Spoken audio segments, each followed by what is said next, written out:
My name is Gary Butterfield. My name is Kole Ross. And you are watching Watch Out for Fireballs. It is a Games Club podcast. Thank you. Thank you. Thank you. We told you to do that, but it's we still appreciate it. That's for people in the future. I can't lie. So we have kind of an unusual show for you today. Something we haven't done before. We are doing what is kind of like 6 miniature episodes of our podcast with a focus on unfairly forgotten, obscure, or unfairly maligned games. Yes, we are kind of digging up these hidden gems and getting very defensive about either why they are actually good or why they are worth paying attention to. Yeah. If you want to hear us respond to opinions that are stated by people who are not in this room and have never been in this room, there's going to be a lot of being really angry at like EGM reviewers from the late 90s. But real quick, this is not the usual format of the show. It is a book club, but for games. So we choose a game, we discuss it. If you've never heard us before, give it a shot. We've been going for 8 years and some change, and we've done 250 episodes, covered a lot of different games. So you can check and see if you dig it. Okay. So one of the reasons why we're doing this specifically is because we've never done it before. We know that this is a little bit of a hacky thing, like hidden gems is something like 40% of retro YouTube. You know, like if you go on, it's like, I'm Peanut Butter Boy.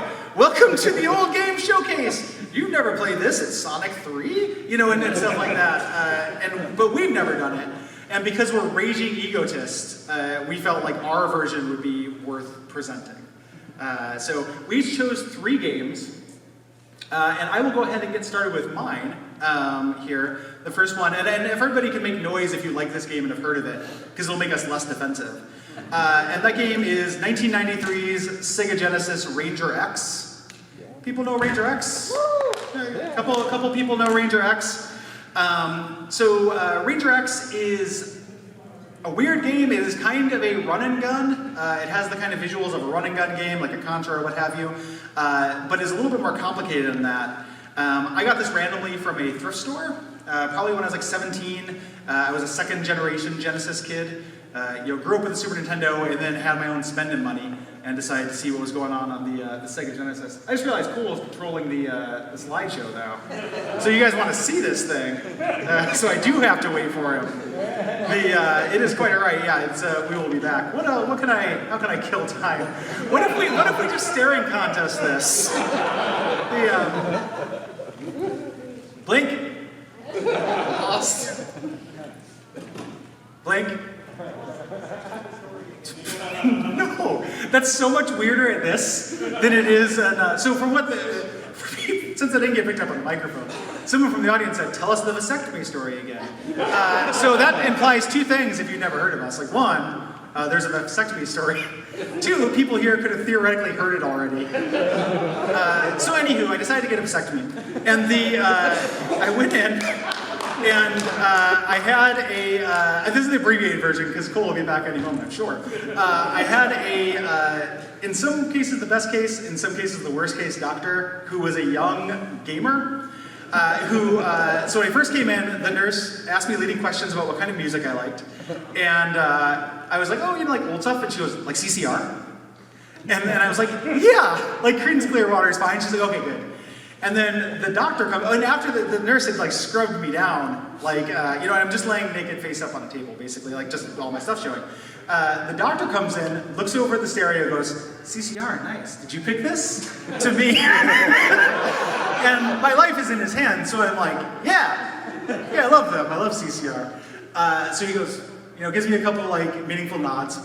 And he asked what I did. So I told him I was a podcaster. And then that leads to a bunch of follow-up questions. And he started talking about games. He also likes games and old games. And a real like daymare scenario I have is that somebody who's mad about something I didn't like will someday have a scalpel near my scrotum. So immediately he's like, oh man, I love old games. Like, I love Chrono Trigger. And I like Chrono Trigger, but I think it's overrated. And I was certain that I was gonna get like Briss 2, like some kind of double Briss action. But I'm just like, it's good. So he continues, and at one point he says, this is unrelated to him being a gamer, so it doesn't necessarily relate to this, but vas deferens, which are the tubes you have in there, apparently there are fake ones, they're like mimics. They're called paravas. And he kept grabbing those when he eventually got it. And this is where the story's going to end, because Kole's coming back. So he eventually got it, and he said, bro, I just grabbed your vas. Do you want to see, or is that too weird? Which is one of the worst sentences I've ever been told. The other thing, though, later, that was on one side, found it instantly, like my vas was doing good that day. Other side, couldn't find it for a long time, which was the worst feeling ever. Like, you're numb, but it hurts. It feels like somebody is like, and then when he found it, and I'm not kidding, and this sounds fake, but I'm not kidding, he made the Zelda item noise. No joke. Like, he grabs it and he goes like, da-na-na-na, because we had established that we were both gamer Americans. And any other situation, I would have thought that was the funniest thing in the world. But I'm lying face up, exposed, cold sweat, bright lights, run through the jungle, glaring on the stereo. And I was not a fortunate son in that moment. I apologize for that. While we're being medically honest, I just had a panic attack. So I'll be good. I took medicine and I'm good. So. I'm sorry, bud. All right. I started actually going into it, but then I realized yeah. So I started talking about Ranger X. Let's cue up to that. Yeah. This is an interesting game, Gary. It is. It is an interesting game. Developed by a company called GAU, G-A-U, who went on to merge with former members of Wolf Team and form Nex Entertainment, which didn't really make games, kind of worked on, like Code Veronica worked on other people's games. Yeah. Did not do a lot of other stuff. But this is their only game, as far as I can tell, and it is incredibly competent for one person's game. This is basically all I can tell about the origins of it. I have tried looking into this, and I think that is a big part of the problem. The game did not get any marketing, really, which is kind of evidenced by the fact that very few people here have heard about it. And it is full of these very impressive aesthetics, as you can see, kind of beautiful lighting effects, really cool, big, beautiful bosses, and some really cool mechanics. In it, you control Ranger X, who is the robot guy, and he gets over my aversion to mechs by essentially being normal sized. I was going to ask you about that, because you have made it very clear on the show, no more mechs. No mechs. Don't like mechs, but I can pretend he's a guy wearing dumb clothes. Oh, yeah. It is Raver X. He's just going through that. And then you simultaneously control a smaller little thing called an X-Up, which is a little robo-buddy that is either a motorcycle or a jet. And it will either, you can get in there to switch weapons, you can, it will shoot when you shoot, you can get inside it, it has its own health bar, so you can use it as kind of a shield as you're getting through things. You can also fly in it. You have a little coolant meter, so you can go in all directions. So think a kind of a Contra running gun where you can shoot in, you have to choose which direction to shoot, but you can move in all directions from there. Yeah, I tried playing this. I played everything except for I think the last one you're going to do. Mm-hmm. There's a lot going on in this. It's actually pretty overwhelming. Yeah, it is. It's pretty complicated, and that could also be part of the problem, because initially it seems very simple, but there are no explanations for anything. So you can see in the lower right of those screenshots, there are different powers you have. When you duck into your X-Up, you can choose your secondary weapon, and they're vastly different. There's these bizarre homing lasers, there is a follow along the ground thing, flamethrower, and they all have very different properties. You collect more of them as you go through the game. And having to kind of check into your station to do so is a really neat little tactical concern that you wouldn't necessarily imagine. Have there. Yeah. And it has something that I think is really a hallmark. I associate it more with Genesis games than with SNES games, which is very large boss fights. Yeah. Huge boss fights that are different multi-parts. There's a really great centipede, like running centipede thing that as you destroy sections of it, it gets different power sets as you expose different parts of its body, its robotic body. And the levels themselves are actually pretty interesting. You tend to have to go around and destroy a certain number of things in kind of a maze-like environment. My favorite set of levels, or my favorite level is the second one. You're in a cave system. Ranger X gets recharged by light, so you have to destroy portions of the ceiling for light to shine down. and recharge you, much like Cyclops from the X-Men, is solar powered, which everyone forgets about, including the video games. But yeah, I think this is just really obviously cool. It is a very good 16-bit action game that I never hear anyone talk about. Yeah. And you guys should look for it out on the floor. It is not expensive. I have seen it out there. It is, you can get a copy just card only for a few bucks, and it is tons of fun. Yeah. I'm going to move on to mine. Okay. Yeah. That's a cool game. This one is one that it's kind of a qualified recommendation because I don't know that it's strictly good as much as it is interesting.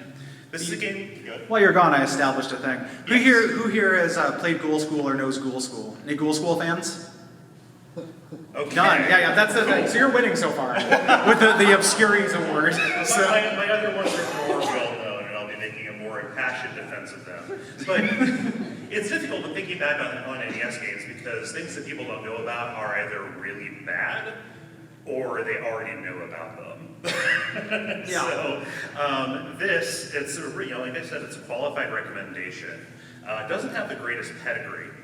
It was developed by Imagineering, the people who made such classics as the Ghostbusters 2 video game. Oh, the right to left, non-platformer, where you're chased by a spider that kills you in one hit. As happens in the movie. Good to know. And also, it is they developed Attack of the Killer Tomatoes, which classic is so good. I found out about this game by walking around on the show floor a couple of years ago. I just kind of saw it. I was like, wait a minute, I don't recognize this game with a name like Ghoul School. I really like horror games. I do intermittently and a survival horror blog called Hexcrank. I was like, okay, like what is this? And I looked into it, and it's actually like a really cool kind of proto-Metroidvania a little bit. It came out in 1992. I would liken it a little bit to like the Goonies too, a little bit. So this was made by Gary Kitchen, known for A Boy and His Blob. That's No relation. Our last names are different. Just in case anyone didn't know how that works. And the first name is spelled spelled different as well. Yeah. You play as a punk, or a punk as envisioned by the Teenage Mutant Ninja Turtles movies. His name is Spikey O'Hara, so either related to Scarlet or Catherine. And you have to save Cool School High from a bunch of ghosts and demons. Okay? So you're going through the hallways of the school, and you're fighting these actually really cool looking, like just eye monsters, different kind of goblins and things like that. Little crawling enemies will come after you that you have to really, really work to get around. And you're really disempowered at the start, but there is a pretty strong kind of empowerment curve as you're going and exploring these different classrooms. And there's a big, wide, sprawling map that you have to open up, and there are certain checkpoints they have to get past. So at the bottom left here, this big pile of skulls with Medusa on top. Until you have the right thing, you can't get past that. As you do, like in real life. Yes. I'm just noticing from the screenshot, under the stage, it says BAT. I thought it said SAT. Oh. And I was like, what kind of Ghoul School is this? It is standardized test for us. Get it. but done. And I think that for an NES game, even in a late era NES game, this is a very good looking game. And it follows one of my favorite aesthetics for retro video games and for pinball tables, which is spooky goofy, or goofy spooky. Not the Kingdom Hearts sequel about that dreadful character. So even though the early going on this one is pretty difficult, I would recommend, if you're able to find a copy of this or work with it so you can have save states of some kind, that will make it more palatable to modern sensibilities. But the empowerment curve and the exploration and backtracking makes this feel like a proto-survival horror game to me. When really on consoles at about this time, all you had was something like Sweet Home, which used turn-based random combat. The title didn't rhyme. Well, yeah. I played a little bit of this, and you immediately feel that Gary Kitchen, like Boy and His Blob, lanky platformer. Like your jump has more vertical than you maybe expect it to have. It definitely feels a little bit weird, but I can see the potential of it. And even just the drawing of that character, like not realistic proportions, but proportions that don't map onto a rectangle, like video game characters who look 2x1 or 3x1 generally. He's got a linkiness to him that I enjoy. Yeah. It's a linky punk I enjoy. It is sprite art that is done in contravention to anything that you would learn about doing sprite art. Yeah. It looks cool. Yeah, there's a naivety to it that I think is pretty cool. So Ghoul School. Check it out. Is it rare? Is it a crazy expensive game? No. No. So pick up a copy. We actually work for the Game Piggies or some kind of booth, and we're just here doing viral marketing for them. We lied.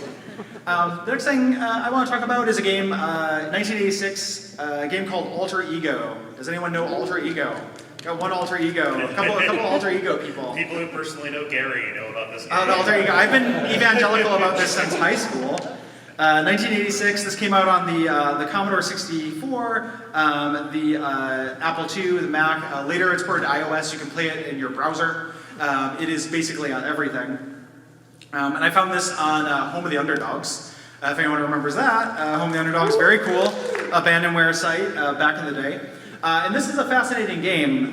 This is made by a guy named Peter J. Favaro, who growing up, he had this dual interest in kind of technology and psychology.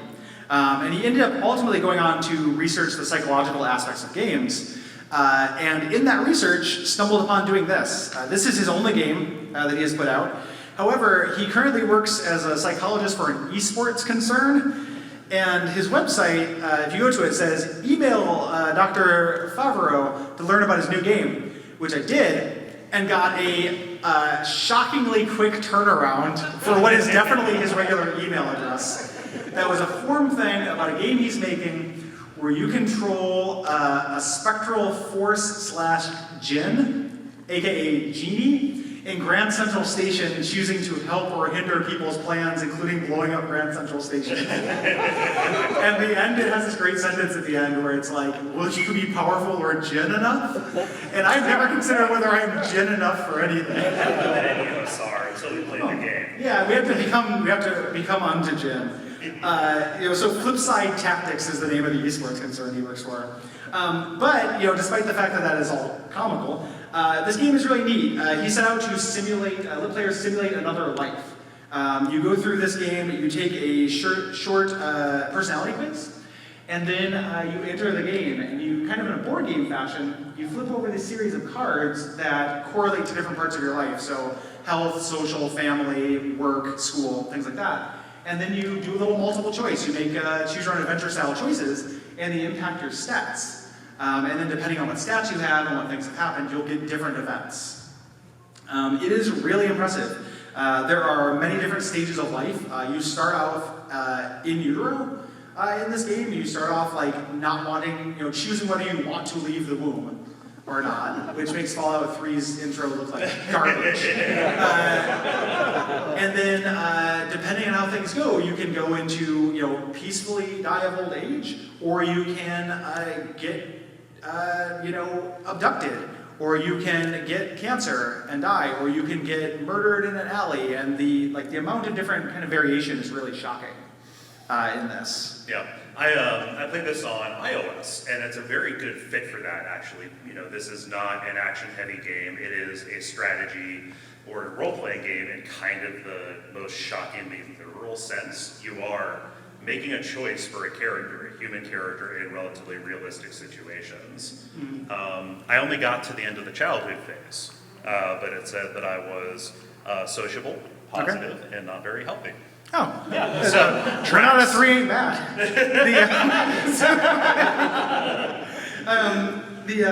I'm just kidding. Something just like the elephant in the room that is worth talking about with this. So when this came out, this is one of the early examples of trying to market games for women. It was sold as a male and female version. Now you get that choice in the beginning. But it was made in 1986. So even though your race is not specified in the game has drawn some kind of criticism for that because you never experience racism.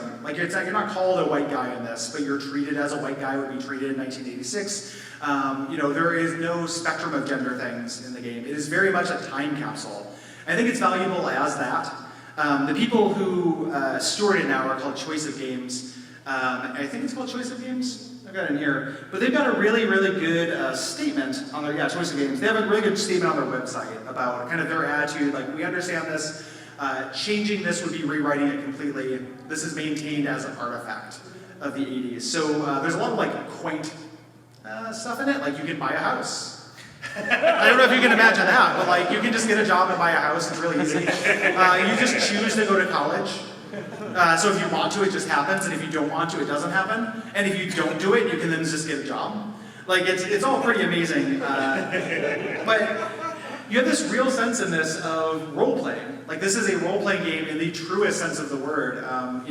People think of a role-playing game either in like Baldur's Gate or Dragon Quest terms. But in those things, like the role you're choosing is like, do I ask for more money or more experience? Do I help this person or not? This is really, you sit down and make a choice at every kind of step of the way. Yeah.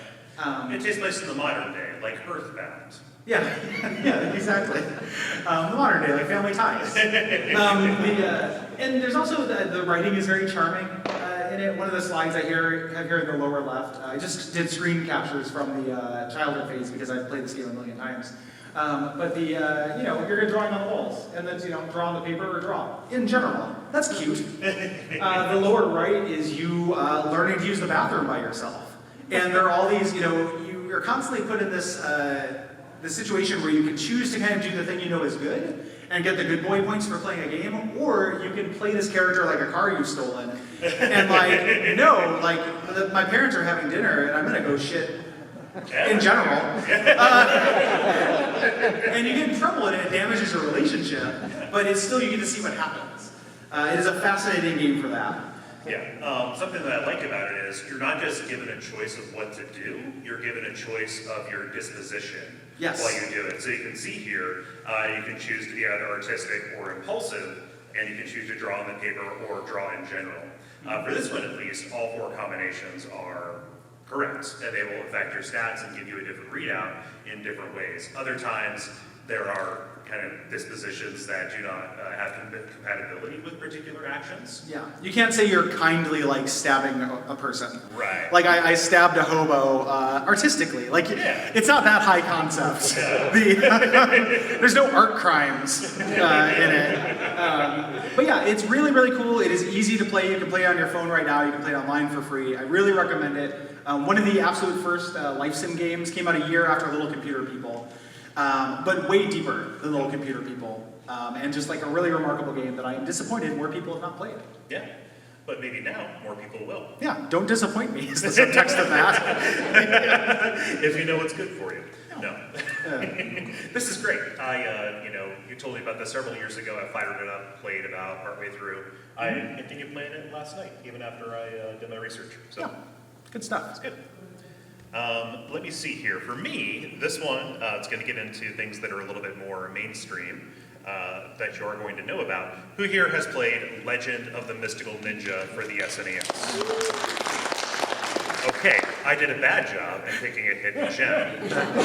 However, in thinking about the SNES era and the games that you hear talked about an awful lot, I don't hear this one come up very often when people are kind of writing their hagiography of the stuff that kind of ends up, on games Mount Rushmore or whatever. Usually that's Nintendo stuff, and there are some Konami and Capcom things.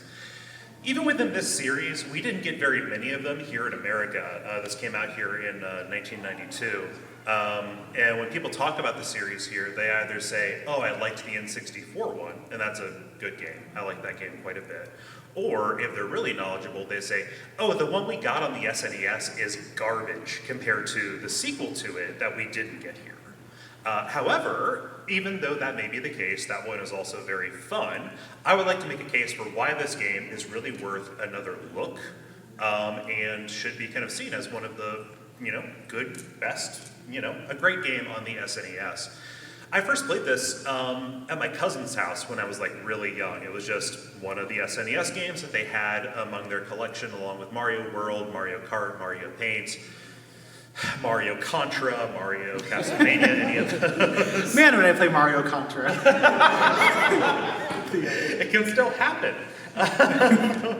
And I was really drawn to it because this is a cooperative game. In fact, I got into this right around the time that I was really playing River City Ransom with my brother an awful lot. And this feels like a continuation of that idea, where you are palling around with your buddy in a town, beating people with pipes, and buying cool sushi and hamburgers and stuff. Yeah. And this was back in 1992, where an entire sitcom episode could be about the principals deciding to get sushi. Yes. I don't know if you remember that, but it'd be like, oh, the friends are trying sushi. Like Jerry Seinfeld had sushi. What? Yeah. What is this alien food? Yeah. But this is a very just kind of like fun, easy, approachable game that has a great amount of variety to it. You know, you have the stages are kind of built, broken into two, where you're walking around the town and there are various samurais and such that you can see who are going to, be just beat up for money. There's also these side-scrolling areas where you can do cool special attacks and use the special items that you bought in town. And even inside the town, you have different shops you can go to and different little mini games that you can play. So you can go and do odd jobs like playing a little like snake game to paint for money, or you can play like carnival games like whack-a-mole or bet on horse races and stuff. In the River City Ransom episode that we did earlier this year, we likened that game to like an early Yakuza kind of feel. This has that as well, where it's like about being in these places and going and doing cool stuff. Beating up people, but with a side of economy. Yes. Additionally, it's a funny game. Like the opening cutscene makes an allusion to, Episamaru in this game, Dr. Yang. He talks about, something spooky is happening with the ghost of the temple, and does this big close-up. And then, like, Kid Yang is like, no close-ups, any of that. It's really aware, it breaks the fourth wall, and it's just incredibly charming. And was a real formative game for me. Yeah, I like also how Dr. Yang looks like really tired Mario. Yes. Especially in that screenshot. He's like, Mario is so over riding a shark. And I guess after his life, that's probably not that exciting. Yeah, right? almost when at some point, you keep chasing higher highs. Yeah, he's just, highs. And eventually, just the last Mario games we get are just him playing that knife game. Just for thrills, losing on purpose. Just to feel alive. Yeah, just to feel alive, just to chip some bone. This is great. I played this when it was around. It's beautiful. I really liked it. I never had anybody to play it with. I didn't have all my co-op friends were not co-op friends. They just wanted to try to beat me in Street Fighter. But everyone just wanted to play Street Fighter too because of my age. I played a lot of this solo, and it was really fun. Yeah, it was a great game. Yeah, and for me, this probably was some of my first real exposure to something that was explicitly set in Japan and had Japanese folklore. You're fighting, in the first stage, those yokai who look like umbrellas and stuff like that.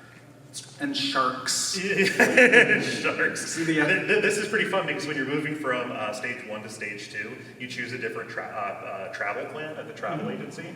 I accidentally chose the cheapest one, even though I had enough money. The cheapest one is rowing your way in the wash tub. And you arrive there with fewer bonuses. Yeah, that's second great. Stage. Yeah. Really clever. Really clever, elaborate game. The last one for me to lose my obscurity award, the last game I want to talk about is Fallout Tactics. People here, you guys know Fallout Tactics? Yeah. So people know this one. I don't think this is necessarily not well known, but this is the third tagline or whatever, unfairly maligned. So this is a 2001 game by Microforte, released on the PC.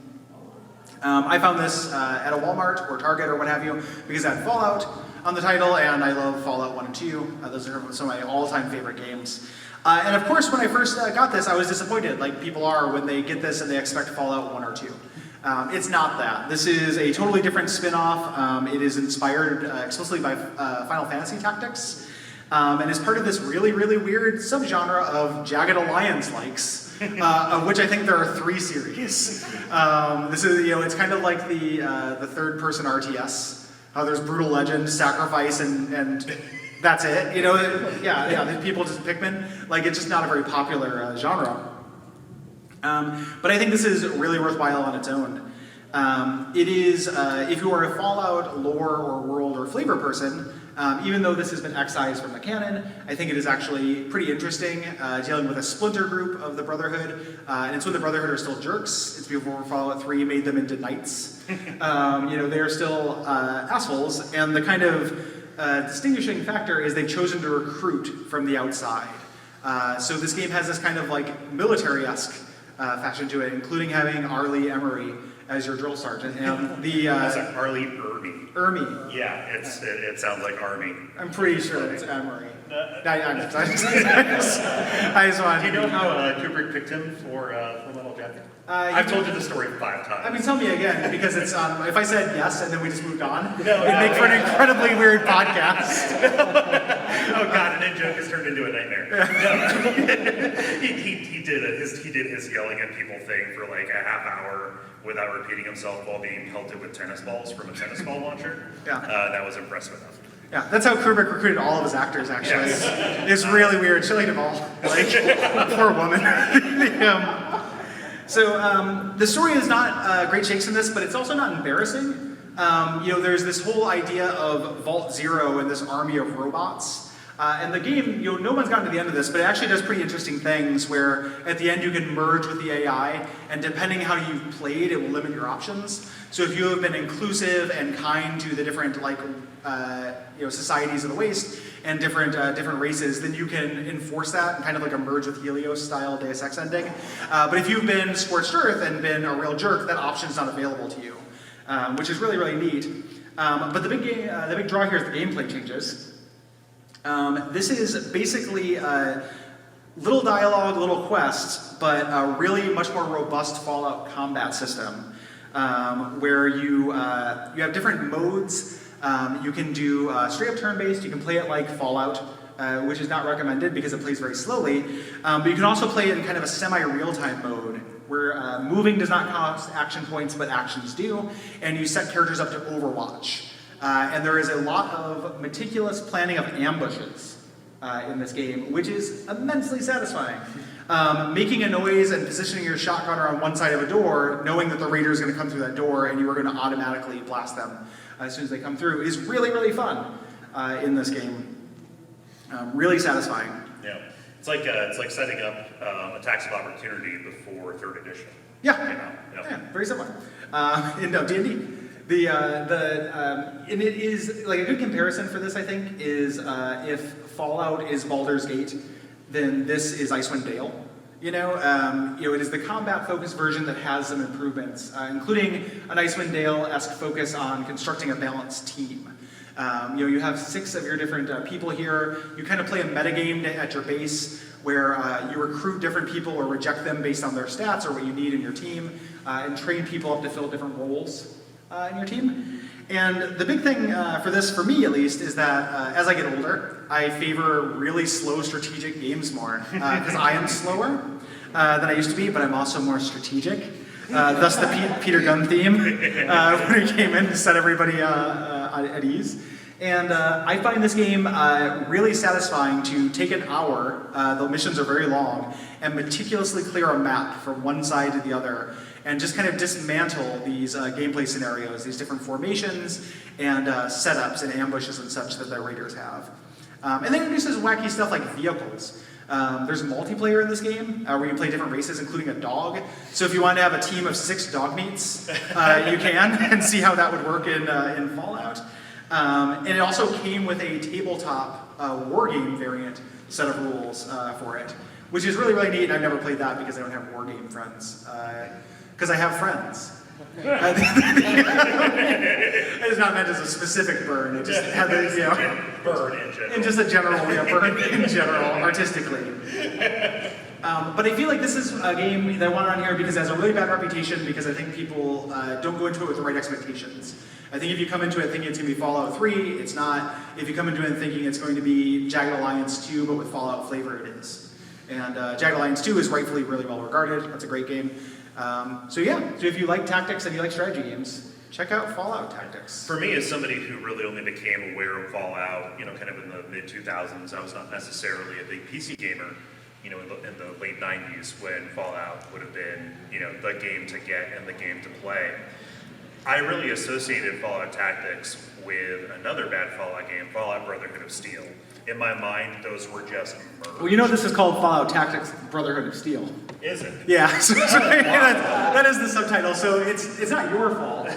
So people don't know, Fallout Brotherhood of Steel is like a Baldur's Gate Dark Alliance or Diablo-like, but it's sponsored by Ball's energy drink.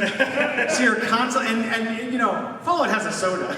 Yeah. But just going through and having all these advertisements for balls as you're playing, it ruins the immersion and the Fallout flavor. It just it very improbably took Baldur's Gate Dark Alliance and Fallout, two things that are very good, and made them not work well together. It's horrible. It's like a peanut butter and shrimp sandwich. Like, it's so bad. But this is not that. And for me, my first real exposure to this was when it dropped on GOG, or I think maybe Steam gave it out for free or something like that.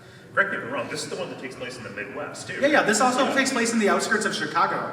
So I am from DeKalb, Illinois, about an hour west of Chicago, and this allows me to fulfill all of my, like, Schaumburg invasion fantasies. So, like, if you ever wanted to level a decimated Schaumburg, if you ever want to stick it to Moline, you get to, and East Moline, you get to do so in Fallout Tactics. But it's ridiculous, because Fallout is only ever super, super West Coast or super, super East Coast. Yeah. For me, it's like Fallout 76. Like, oh, I'm familiar with this area. Like, this looks like places where I grew up. So, and then you get Fallout 76. Oh, yeah. You don't enjoy the game very much, but it's pretty and it's in a different place. So. Yeah, I got my 3 hours out of it. So. It's good. Yeah. I like it quite a bit, and hearing that it was inspired by Final Fantasy Tactics makes a ton of sense. Yeah.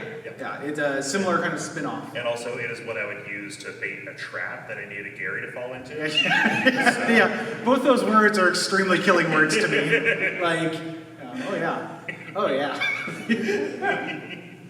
And for me, this last one is going to be another one people probably are familiar with. It is going to be Dynamite Headdy. Who here has played Dynamite Headdy?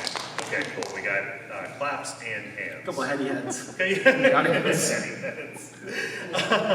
So this is a game by Treasure. Came out a couple years after Gunstar Heroes, which I think is the most beloved game that Treasure did, at least on this generation. At least, again, the one that I've heard spoken about the most. And this was really dredged up in my memory when we recently covered Gunstar Heroes, and that's a very good game. But I was thinking, man, this is just like, this feels like Treasure, but it doesn't feel like Treasure. And I realized, oh yeah, when I think of Treasure, I think of this game. Probably because it was my first exposure to it.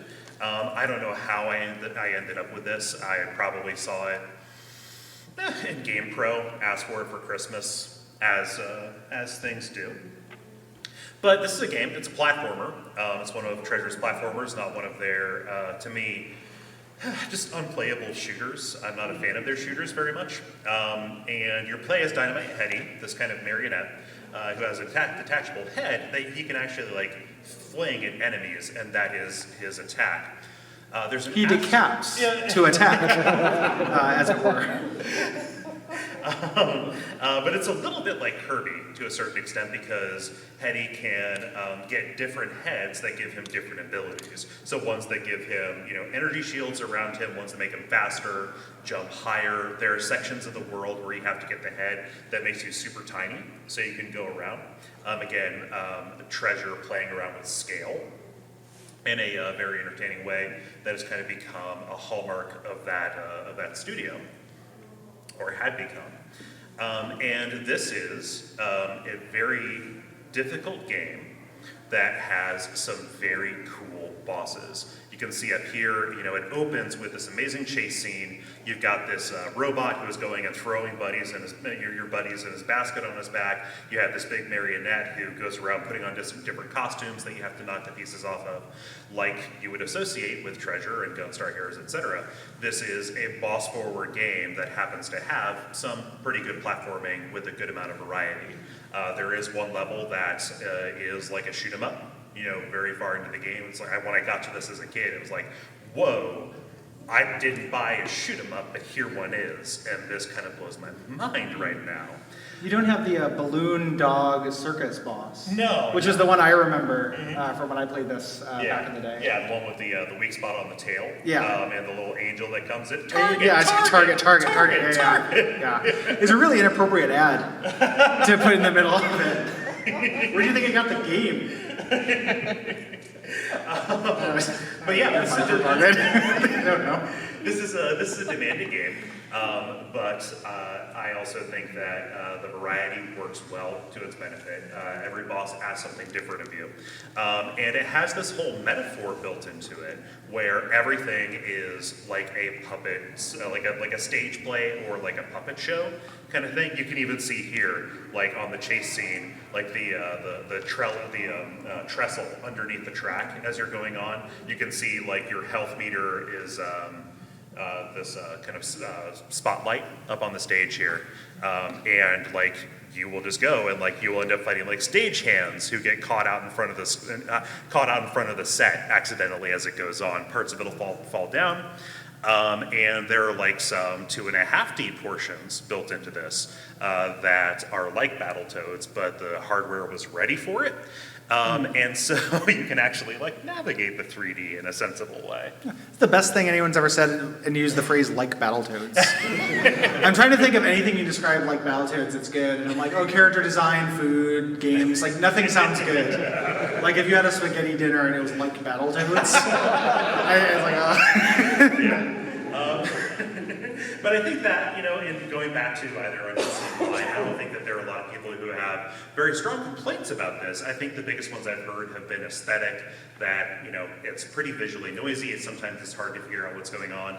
If you can figure out how to read it though, this game really does ooze charm and is one of the best platformers on the Sega Genesis. It's a really good game. I think that when I was younger, the reason why I preferred Gunstar Heroes is because of the mascot design. I do not like how Dynamite Headdy looks. Yeah. I don't like his face. I don't like his attitude. I don't like how he dresses. I don't like his like little smirk. I don't like anything about who he chooses to be. Yeah, I feel like every choice he makes, I would make the opposite. In general, I have no respect for Dynamite Headdy as a person, but I do like the game a lot, and I love the bosses. Yeah. And it's also it's not co-op, right? No. That's the other big thing with in terms of comparing this to Gunstar Heroes, which is like an interesting way that a game can be kind of moving, segueing on to why some of these games are on the list or why they ended up in this position. Is this very specifically got overshadowed in part because of that. This is maybe a stronger single player experience, but at the time, everybody wanted to have their idiot friends over to like, I don't know, eat totinas and shoot stuff, so. So like what, and this is kind of obvious, but just kind of to wrap up, why did cool, good games fail? Because there are too many other good games. That's definitely true now, 100%, and even then, to a degree. Oh yeah, no, I mean like you had, just the economy was different, at least for me and my family. You got 2 games in a year, and maybe there were rentals and stuff like that. Yeah. But there were these big games that you just kind of always got because of word of mouth. It was more difficult, again, speaking for myself, to take a chance on something that seemed like an unknown quantity. And notice that with a lot of these, it was either something I found out about here recently, or like a family member had it. No, I remember Dynamite Headdy. There was a friend down the street who had it. I played Dynamite it there Freddy. and I liked it. No, his name was Brian. Oh, okay. I played it there and I liked it so much, I was like, hey, can I have this for Christmas? Oh, Sorry, I unlocked a memory there. That's good. The other big thing too is marketing. Surfacing games was really weird. Up until 2000, if you recall, in a pre-internet time, where like I had a subscription to maybe a video game magazine for maybe a fourth of my childhood, but that meant there were huge swaths of games I did not get and never would ever have heard of for anything, unless a friend had it, and it just was invisible to me. It's no longer the case. Now the opposite is true. Part of it is because I can buy my own games, but part of it is because every week I hear about 3 or 4 games that sound pretty cool, and I cannot take chances for that reason. So there are still hidden gems going out there that I'm still missing. I have not caught up. I'm almost 40. So it hasn't happened. So that's about what we have. We have just a couple minutes if anyone has any questions who listens to the show. You can And if not, it's also okay, no pressure. We can go back to the stare off. I think I'm still good.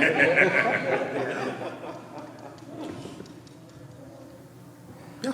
Does anybody have, what's your favorite obscure gem? Like if you wanted somebody to walk away with somebody playing something, I will say it out loud on the microphone and you know, a bunch of people will hear it. Yeah.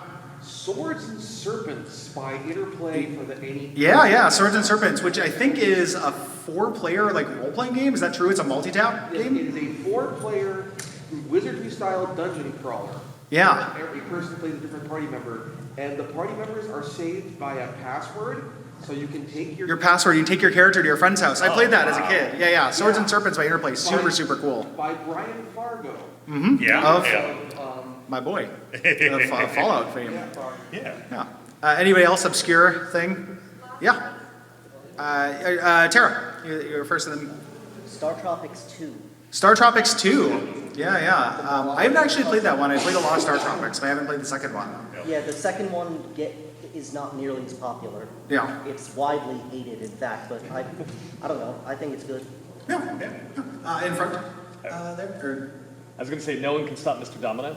Oh yeah, no one can stop Mr. Domino. That game is weird. Weird and good. Yeah. Like as a action board game, endless runner. That game is super strange. I was really surprised. That is a good one. I probably would have, you know, if I was smart, I would have gone and looked at Abject Suffering to see if there were any good candidates there. I was really surprised when I played that here recently, because when I played it as a kid on a demo disc, I had no idea what was going on, because it didn't map to any kind of game that I had any comprehension of. Really creative. Anybody else before we get? Yeah. Ninja Baseball Batman. I love Ninja Baseball Batman. And man, thank you for setting us up for a segue. Very generous. After this, we're doing our meetup at Quarter World. Stay for Retronauts. I would if I were not paneling doing that. But then afterwards, come to Quarter World for our meetup and play Ninja Baseball Batman, which is a absolutely breathtakingly beautiful side-scrolling beat 'em up that has the weirdest theming that I've ever seen. You are baseball robots and you fight planes and stuff. Everything is stuff that you don't fight in real life. Like in this country, you fight a plane, you get put on a list, as we all learned. So, but this is a more innocent time. I can't have Will in the front row when I do these because I just keep making jokes for Will and then not being able to handle when he looks at me. Anywho, thanks everybody for coming. We really appreciate you. And if you're around tomorrow, we'll be at our table. It's over in the corner by the women's bathroom. We don't request that, but they keep putting us there. And we have stickers and buttons and stuff, and we'd love to say hi. Yeah, we would love to say hi. Thank you so much for coming out, everybody. Yeah, thank you.